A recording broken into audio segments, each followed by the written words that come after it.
AP liquor scam కేసుకు సంబంధించిన కేసులో మాజీ ఎంపీ విజయసాయిరెడ్డి హైదరాబాద్లో ఎన్ఫోర్స్మెంట్ డైరెక్టరేట్ ఈడీ ఎదుట హాజరయ్యారు.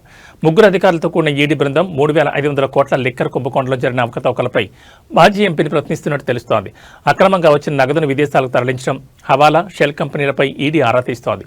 డిజిటల్ పేమెంట్స్ కాకుండా నగదు రూపంగా ఎందుకు వసూలు చేశారని ఈడీ ప్రశ్నించినట్లు సమాచారం.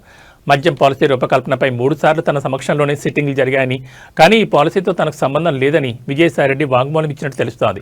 విధాన నిర్ణయాల నుంచి రహస్య ఆర్థిక లావాదేవీలపై ఈడీ ఆయనపై ప్రశ్నల వర్షం కురిపిస్తున్నట్టు సమాచారం. ఈ కేసుకు సంబంధించి ఏపీ సిట్ అధికారులు దర్యాప్తు చేసిన ఎఫ్ఐఆర్ను ఆధారంగా చేసుకుని ఈడీ ఈసీఐఆర్ నమోదు చేసింది.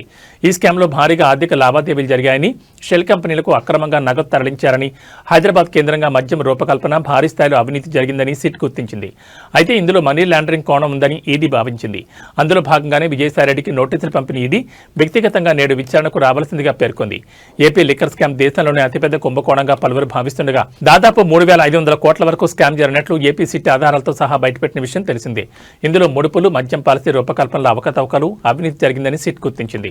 ముడుపుల ద్వారా వచ్చిన నగదును షెల్ కంపెనీలకు అక్రమంగా బదిలీ చేశారని, విదేశీ అకౌంట్లకు జమ అయిందనే అభియోగాలు, ఆరోపణల నేపథ్యంలో దీనిపై ఈడీ అధికారులు పూర్తి స్థాయిలో విజయసాయి నుంచి స్టేట్మెంట్ను రికార్డు చేయనున్నారు.